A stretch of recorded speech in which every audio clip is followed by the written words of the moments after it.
आज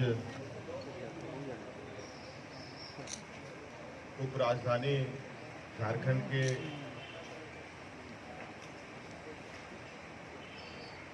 इस आदरणीय गुरुजी आवास परिसर में प्रेस वार्ता में हमारे साथ उपस्थित कांग्रेस के हमारे कैबिनेट के सहयोगी बादल पत्रलेख जी, हमारे विधानसभा के सहयोगी जामताड़ा विधायक इरफान भाई, हमारे विधानसभा के सहयोगी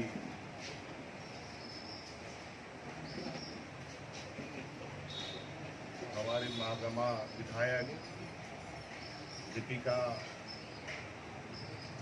सिंह जी, हमारे गोरियो विधायक आदरणीय नवीन शाह, हमारे लिट्टीपाड़ा विधायक छोटे भाई दिनेश जी, हमारे कांग्रेस के जिला अध्यक्ष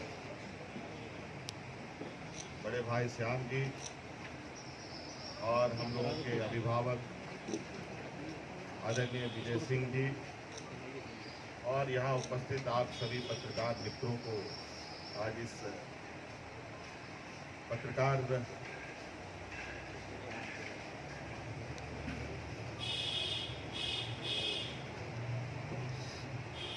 लोगों के साथ प्रेस वार्ता के कार्यक्रम में अपनी ओर से स्वागत अभिनंदन के साथ जोहार करता हूँ। झारखंड मोमेंटम में हुए लूट पर उनकी राय क्या है?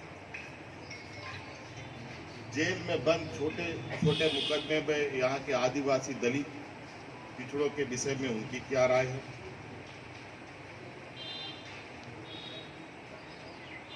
फर्जी तरीके से पूर्व की सरकार ने नौकरी दिलाने के नाम पर नक्सली घोषित करने पर उनकी क्या राय है? मेनहट घोटाले में उनका क्या राय है? कंबल घोटाले में उनका क्या राय है? और जमीन घोटाला में भी क्या उनका राय है? आज उनको ये भी मैं पूछना चाहता हूं कि जिस तरीके से एनडीए और भाजपा की सरकार ने आदिवासी दलित पिछड़े शोषित लोगों को राह दिखाने का काम किया, समाज के लिए काम किया, समाज का गरीब तबके के आदिवासियों के साथ अपना जीवन बिता दिया। फादर स्टैन स्वामी जो 80 साल से ऊपर के हो गए, उनके संघर्ष को कोई भूल नहीं सकता। उसके बारे में इनकी क्या राय है?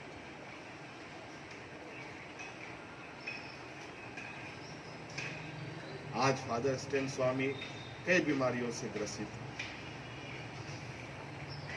उनको छुड़ाने के लिए, उनके विषय में बात रखने के लिए हम लोगों ने लगातार अपना प्रयास जारी रखा।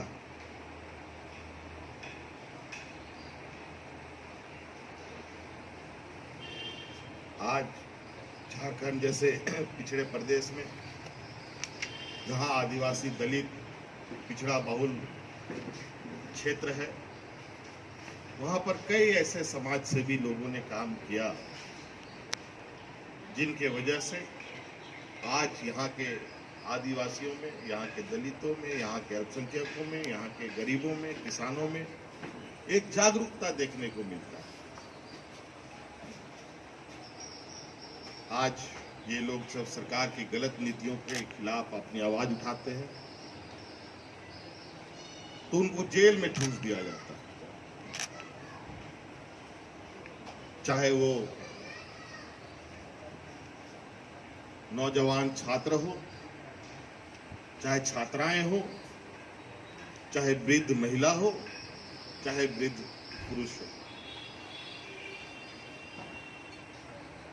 आज कई संवैधानिक संस्थाओं का जिस तरीके से दुरुपयोग हो रहा है, इस पर आदरणीय बाबूलाल जी की क्या राय है?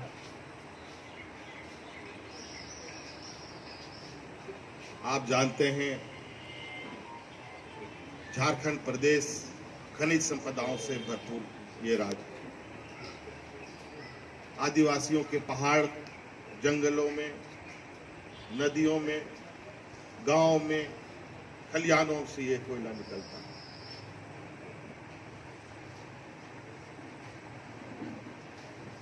स्थानीय लोगों के बिना ग्राम सभा के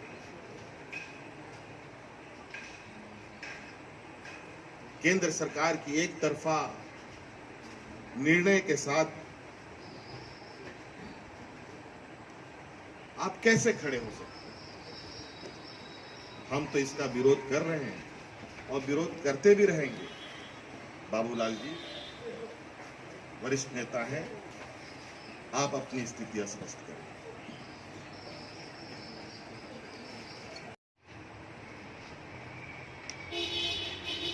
मुझे समझ में नहीं आ रहा है कि आखिर इनको हो क्या गया। आज चंद दिन हुए सत्ता से बाहर हुए, भाजपा इतनी तिलमिलाई हुई और राज्य सरकार के कामों पर, उनके कार्य योजना पर इतनी में भय समा जा चुका है कि अब ये कहते हैं संथाल परगना से संथाल को खदेड़ो, आदिवासी को खदेड़ो। आखिर किसको बसाना चाहते हैं बाबूलाल जी? क्या छत्तीसगढ़िया को बसाना चाहते हैं क्या?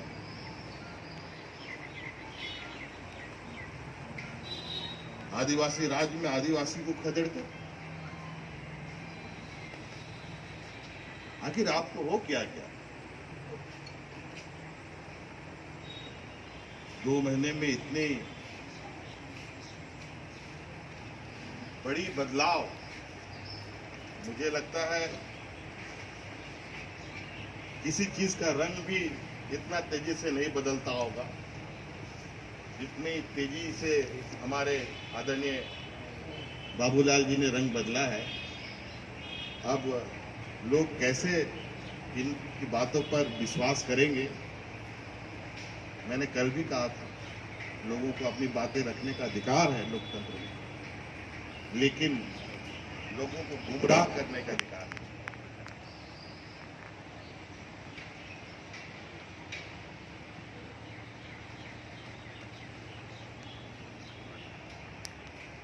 तो कई ऐसे विषय हैं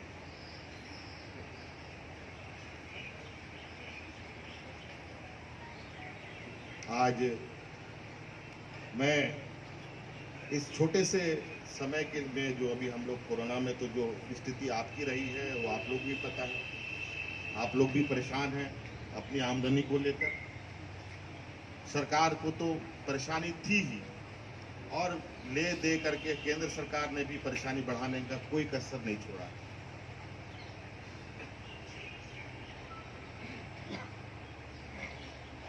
आज इस चुनाव में मैं भी थोड़ा बहुत हिसाब आप लोग को देता हूं। आपको पता होगा कि संथाल परगना के इस दुमका में, इस राज्य की उपराजधानी में जलापूर्ति की योजना हम ही ने दी थी, और हमारे ही उस योजना से शहर को पानी प्राप्त हो रहा है। और उसके बाद दूसरी सौगात भी हमने अब दे दिया। अभी कुछ दिन पहले ही हमने तो एक योजना का शिलान्यास किया।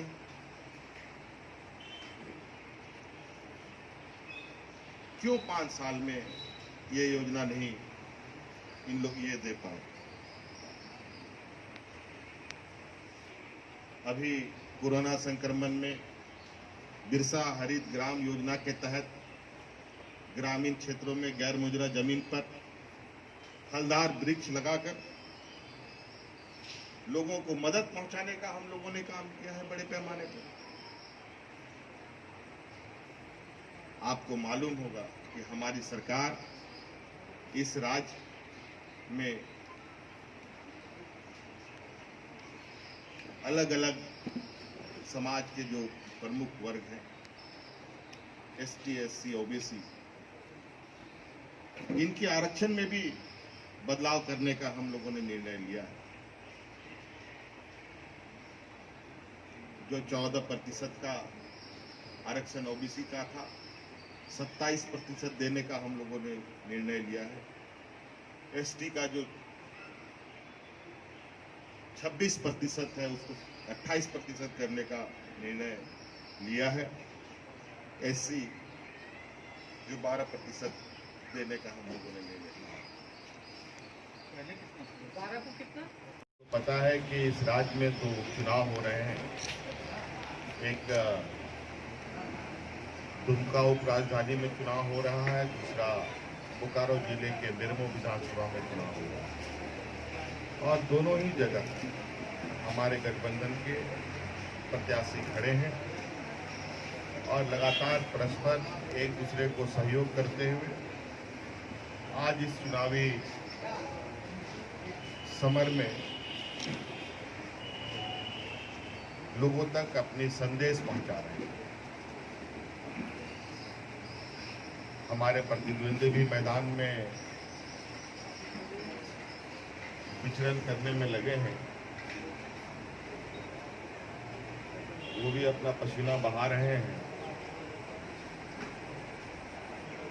और इतना पसीना वो बहा रहे हैं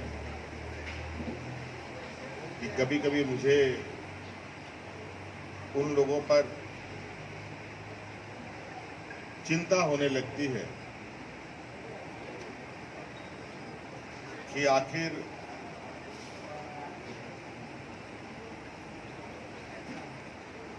झूठ की कोई सीमा तो होनी चाहिए।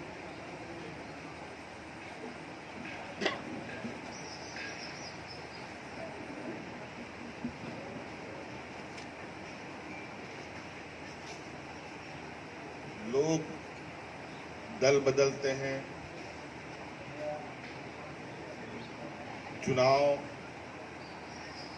चिन्ह बदलते हैं, झंडा का रंग बदलते हैं और इस बात से मैं आश्चर्य हो जाता हूं सोचकर, इन सब को बदलने के साथ ही व्यक्ति की सोच की प्रतिबद्धता भी बदल जाती है।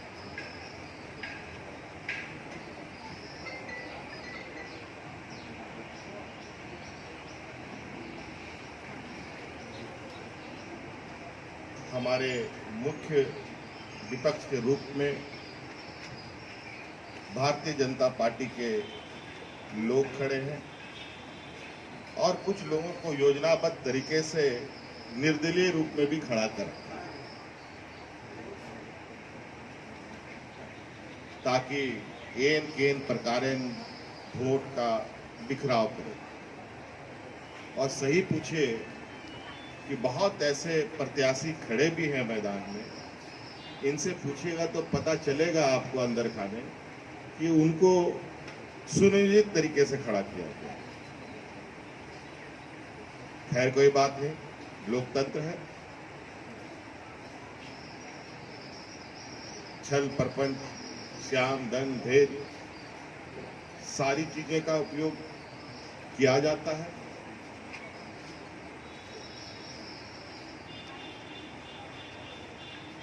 लेकिन मुझे लगता है इसकी भी एक सीमा होना चाहिए। कई भाजपा के बड़े बड़े दिग्गज नेता,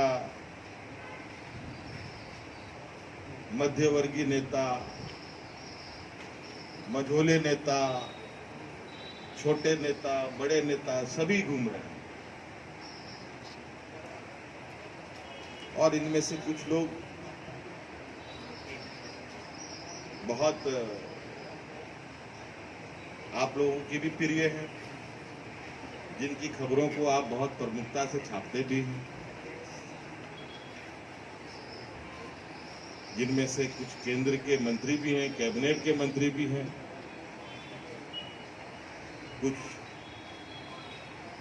राज्य स्तर के बड़े नेता भी हैं, कुछ राष्ट्रीय स्तर के भी बड़े नेता हैं। हमारे इस राज्य के विभिन्न जगहों से चुनाव लड़ चुके आदरणीय बाबूलाल मरांडी जी भी आज इस चुनावी मैदान में भाजपा के प्रचार पर। मुझे समझ में नहीं आता कि उनको आखिर हो क्या गया। चंद महीने पहले जिनके विरोध में उन्होंने लगातार भाजपा को कटघरे में खड़ा किया, आखिर वो किस उद्देश्य के तहत लोगों के बीच में जाकर के वोट मांग रहे हैं, मेरा सोच से परे। मैं उनसे कुछ सवाल पूछना चाहता हूं। ऐसा आखिर में क्या परिवर्तन आ गया? आखिर उनको भाजपा में ऐसा कौन सा परिवर्तन दिख गया जो आज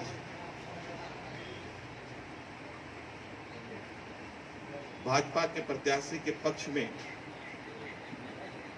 वोट मांग रहे हैं, जीत दिलाने की सुनिश्चित करते हैं?